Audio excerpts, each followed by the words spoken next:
शिवसेना पक्ष आणि चिन्हासंदर्भात ठाकरेंच्या शिवसेनेकडून जोरदार युक्तिवाद करण्यात आला। निवडणूक आयोगानं आधीच निकाल ठरवलेला होता। आयोगाला सोयीनुसार निर्णय घ्यायचा होता आणि एवढंच नव्हे तर आयोगानं मान्यता दिल्यानंतरच एकनाथ शिंदे सत्तेत आले, त्यामुळे ही लोकशाहीची थट्टा असल्याचा युक्तिवाद कपिल सिब्बल यांनी केलाय। फक्त नेते म्हणजे पक्ष नाही, पक्षात पदाधिकारी आणि कार्यकर्ते देखील असतात, असंही सिब्बल म्हणाले।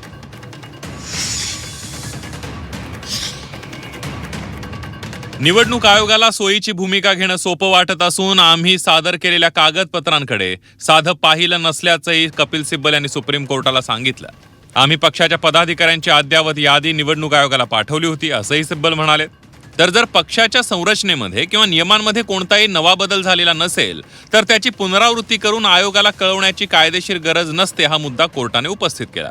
तर कायद्यानं ठरवून दिलेली जबाबदारी आम्ही पूर्ण केली होती, परंतु आपल्याकडे नवीन घटना उपलब्ध नाही अशी सोयीस्कर भूमिका आयोगाने घेतल्याचं कपिल सिब्बल यांनी आपल्या युक्तिवादात म्हटलंय। शिवसेनेच्या उपनेत्यांची निवड लोकशाही मार्गाने झाली असताना आयोगाने ते मनोनीत असल्याचं गृहीत धरलं, असंही सिब्बल म्हणाले। तर फेब्रुवारी महिन्यात नेत्यांच्या संख्येमध्ये बदल झाला होता, मग तुम्ही निवडून आलेल्या सदस्यांच्या नावांची माहिती दिली नव्हती का, असा सवाल न्यायमूर्ती बागची यांनी केला। तर आम्ही दोन्ही प्रकारची माहिती दिली होती। नामनिर्देशित केलेले आणि निवडून आलेल्या अशा सर्व सदस्यांची नावं आयोगाला कळवण्यात आली होती, असं कपिल सिब्बल यांनी सांगितलं। ही कागदपत्र नंतरच्या काळात तयार करण्यात आली असा आरोप विरोधी पक्षाकडून केला जातोय, असंही न्यायमूर्ती बागचीने म्हटलंय। जर या दस्तऐवजावर निवडणूक आयोगाचा स्वतःचा शिक्का आहे तर हे कागदपत्र नंतर तयार केलं गेलं असा दावा कसा केला जाऊ शकतो, असा सवाल सिब्बलांनी केला।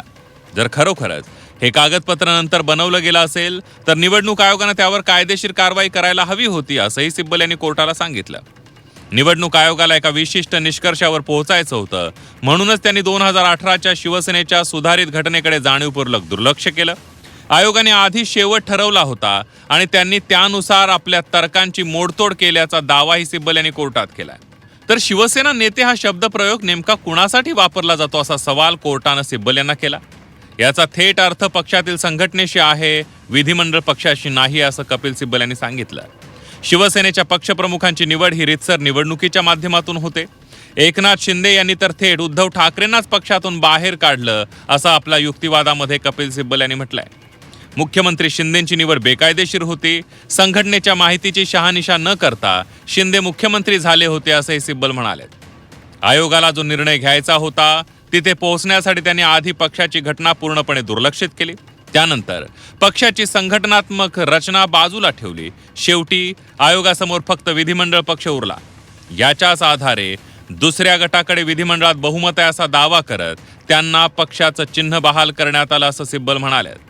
तुम्ही आधीच कोणता निकाल द्यायचा हे ठरवून घेता आणि मग त्या निष्कर्षापर्यंत पोहोचण्यासाठी तर्कशास्त्राची मोडतोड करता, असंही कपिल सिब्बल यांनी म्हटलेलं आहे। तर दुसरीकडे निवडणूक चिन्ह आदेशाच्या परिच्छेद 15 अंतर्गत अपेक्षित असलेल्या प्रक्रियेच्या हे पूर्णपणे विरोधात असल्याचा दावा कपिल सिब्बल यांनी आपल्या युक्तिवादात केलाय।